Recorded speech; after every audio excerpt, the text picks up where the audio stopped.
या इवन रसिया भी हो, एक तरीके से उसके साथ कहीं न कहीं किसी न किसी रूप से इंगेज करता है। लेकिन आज पूरा वर्ल्ड बदल रहा है। वो आर्थिक सुदृढ़ता को लेके, ग्लोबलाइजेशन को लेके और एक नया वर्ल्ड ऑर्डर शुरू होने जा रहा है, जी। जिसमें भारत ने जो जो अपना परिचय दिया है हर लेवल पे, सुरक्षा तंत्र में, सामरिक तंत्र में, अंतर्राष्ट्रीय राजनीति में, और जिस तरीके से मोदी जी के बिल्कुल। नेतृत्व में पूरे वर्ल्ड में अपने आप को स्थापित किया, वो कहीं न कहीं अमेरिका को खटक रहा है। और उसी के तहत आज बिल्कुल ये बिल्कुल मनोज जी, और आसियान जिस तरीके से अमेरिका की साख विश्व में कम हो रही है, उसी का नतीजा है कि जिस तरीके से डोनाल्ड ट्रंप बौखलाए हुए नजर आ रहे हैं। आप संजय जी, मैं आपका रुख करूंगा। और जिस तरीके से आसिम मुनीर गीदड़ भभकी देते भारत को नजर आई है, हर किसी को पता है कि आसिम मुनीर या पाकिस्तानी सेना जो है भारत के आगे कहीं से कहीं तक टिक नहीं सकती है। लेकिन इस गीदड़ भभकी को आप किस तरीके से देखते हैं कि यह धमकी देना कि भारत के ऊपर 10 मिसाइलों से हमला करेंगे हम?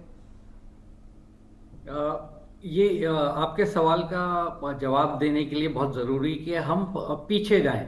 जी बिल्कुल।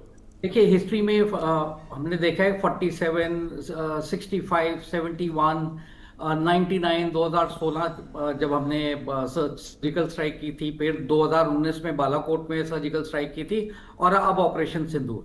तो ये सब और हर बार जीत हमारी हुई है, इसमें मतलब कोई दो राय नहीं है, स्पेशली 1971 में और अब ऑपरेशन सिंदूर में। इस वजह से जो पाकिस्तान में आज का मुझे नहीं पता, पर जब मैंने फौज ज्वाइन की थी तो उस टाइम पाकिस्तान के ऑफिसर जब ट्रेनिंग एकेडमी से पास आउट होते थे तो उनको एक शपथ दिलाई जाती थी कि हम सन 71 का जो है बदला हिंदुस्तान से जरूर लेके रहेंगे। और इसी संदर्भ में जो है वो उनके दिमाग में एक चीज बैठाई गई।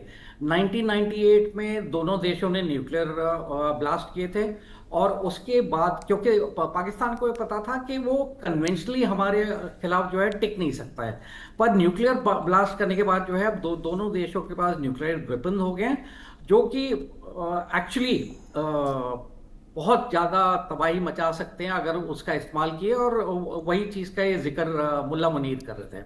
जी। 1999 में कारगिल का युद्ध हुआ, वो इसलिए हुआ क्योंकि मुशर्रफ जो है वो एक मुहाजिर थे, हिंदुस्तान से पाकिस्तान में गए हुए। मुहाजिरों को ज्यादा वहां पे रिस्पेक्ट नहीं दी जाती है, पर मुशर्रफ केपेबल थे उनकी आर्मी के लिए, तो उनको जो है चीफ ऑफ आर्मी स्टाफ तक जो है वो गए, और उन्होंने देखिए अपने आप को ट्रू पाकिस्तानी प्रूव करने के लिए जो कारगिल का युद्ध किया, जहां उन्होंने घुसपैठ कर दी थी। मुनीर का जो बैकग्राउंड है वो हम सबको पता है कि वो इनिशियल ईयर्स जो है उनके मदरसे में निकलने हैं, और वो पाकिस्तान में जितने मदरसे हैं वो बहुत ज्यादा रेडिकलाइज्ड हैं। तो यंग एज में मुनीर के भी दिमाग में इतना रेडिकलाइजेशन भर दिया गया है कि वो आज तक उनके दिमाग में है। वो पंजाबी मुस्लिम हैं, तो अपने आप को समझते हैं कि बाकी कोई उनके सामने है ही नहीं। वो मतलब सोच की बात कर रहा हूँ, बहुत ज्यादा एम्बिशियस है, और ये हम अभी देख रहे हैं। इसके बारे में मैं 2 मिनट बाद चर्चा करूंगा जी।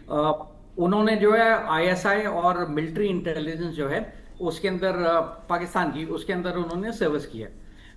वो सोशली बहुत ज्यादा कंजर्वेटिव है। वो चाहते हैं कि पाकिस्तान में जो है बच्चे वो सोशल मीडिया पे ना आए और वेस्टर्न मीडिया को कॉपी नहीं करें जी। और वो इंडिया को एक्सेप्ट नहीं करते हैं।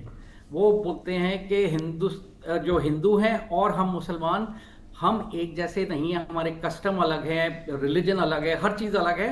और इस वजह से वो चाहते हैं कि हिंदूज को मतलब बिल्कुल ही खत्म कर दिया जाए।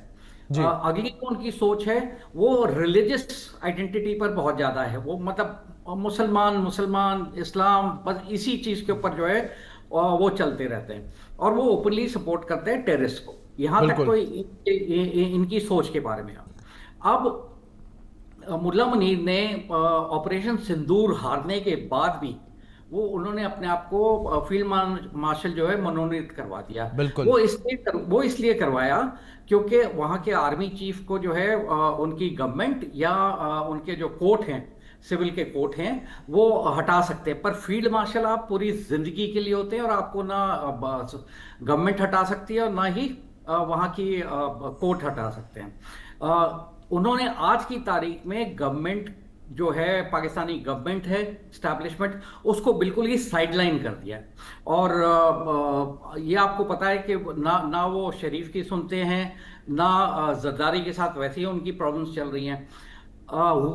इनकी किस्मत मैं बोलूँगा बहुत अच्छी है, क्योंकि जब ईरान और इसराइल का युद्ध हुआ था और अमेरिका उसमें, आपको पता है कि उन्होंने जो है वो टारगेट किए थे उनके फोर्दों पे, जो न्यूक्लियर स्ट्राइक्स करनी थी उन्होंने। तो उस टाइम अमेरिका को महसूस हुआ कि पाकिस्तान जो है बहुत जियो स्ट्रैटेजिकली लोकेटेड है, जो कि ईरान के पास भी है। इस वजह से ट्रंप ने इनको बुलवाया, इनको इनविटेशन नहीं गई, इनको बाय ऑर्डर बुलवाया गया वहां पे, और वहां उनको बताया गया कि भाई हम आपके जो बेसेस हैं, मिलिट्री बेसेस हैं, उसको अपने इक्विपमेंट और एयरक्राफ्ट के लिए हम इस्तेमाल करेंगे। आपकी जो एयर स्पेस है वो इस्तेमाल करेंगे, उसके अंदर मतलब वो जब भी हम चाहेंगे हम इस्तेमाल करेंगे। और पाकिस्तान के जो काफी स्पाइस जो हैं वो अफगानिस्तान में भी है और ईरान में भी है। तो उसका फायदा ट्रंप साहब उठाना चाहते थे कि ह्यूमनेंट जो है ईरान के बारे में उनको मिलती रहे। ऑपरेशन सिंदूर के बाद जब जब हमने जी जब ये पॉज किया हुआ है, जी। तो उस टाइम ट्रंप साहब जो है वो दिखाना चाहते हैं कि वो पाकिस्तान की तरफ है, क्योंकि उनको पता है कि हिंदुस्तान ने क्या हाल किया है। तो वो इस वजह से पाकिस्तान को सपोर्ट कर रहे हैं और हमें नीचा दिखाने की कोशिश कर रहे हैं। बिल्कुल बिल्कुल संजय जी, और टैरिफ को लेकर बात करें, इस वजह से टैरिफ वॉर भी लगातार जो है वो देखने को मिल रही है, जिसमें लगातार बार बार ट्रंप ये साबित करने की कोशिश कर रहे हैं कि अमेरिका सर्वोच्च है, अमेरिका बड़ा है, अमेरिका के आगे भारत झुके। लेकिन भारत ने स्पष्ट कर दिया कि हम नहीं झुकेंगे। आप संजय जी 30 सेकंड दूंगा, प्लीज अपनी बात कंप्लीट करें।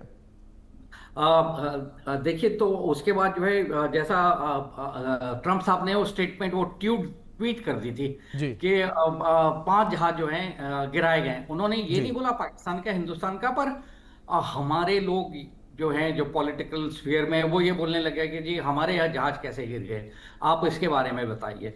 और दूसरा ये जो हमारा ट्रेड टॉक आगे नहीं बढ़ रहा था। जी। तो इस वजह से ट्रंप बहुत ही ज्यादा गुस्से में थे, क्योंकि प्रधानमंत्री बिल्कुल एक रॉक सॉलिड वहां पे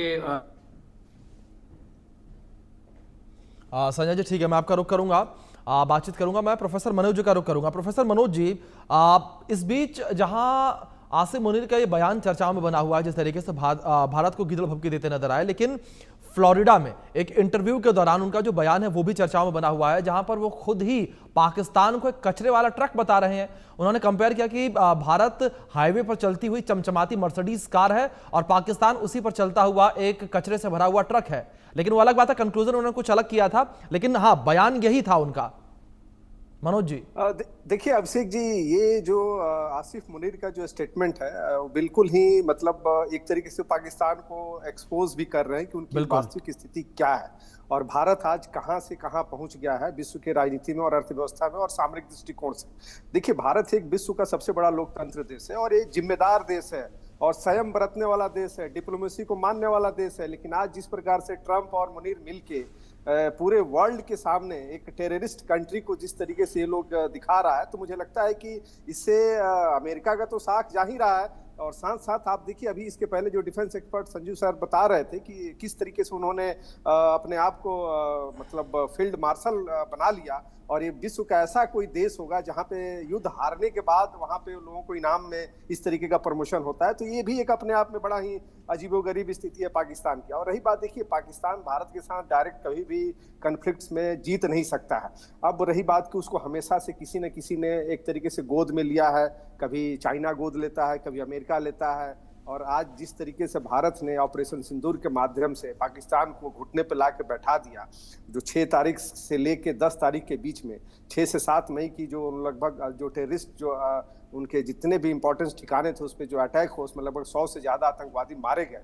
और 9 और 10 की रात में जिस प्रकार से उनके जितने भी डिफेंस के जो भी क्रूशियल जो पोजीशन थे उसको डिस्ट्रॉय किया, उससे पाकिस्तान पूरी तरीके से बौखलाया हुआ है। अब रही बात, देखिए पीओके की बात चल रही है और कहीं ना कहीं एक तरीके से भारत सरकार और इंडियन आर्मी इस चीज को हमें समझना होगा कि ऑपरेशन सिंदूर अभी समाप्त नहीं हुआ है। ये मतलब भारत सरकार का भी स्टेटमेंट है और इंडियन आर्मी का भी स्टेटमेंट है कि ये प्रोसेस में है। और ये अभी कल जिस तरीके से हमारे आर्मी चतुर्वेदी जी का जो स्टेटमेंट आया है कि युद्ध कभी भी हो सकता है, तो मुझे लगता है कि आने वाले समय में पाकिस्तान के लिए बड़े ही खतरे की घंटी। और मैं कहना चाहूंगा आपके इस चैनल के माध्यम से, भारत के पास यही समय है कि जिस तरीके से पाकिस्तान पिछले 75 साल से भारत को हर समय जब भारत ग्रोथ करता है, आज देखिए आज वो मर्सिडीज गाड़ी से तुलना कर रहा है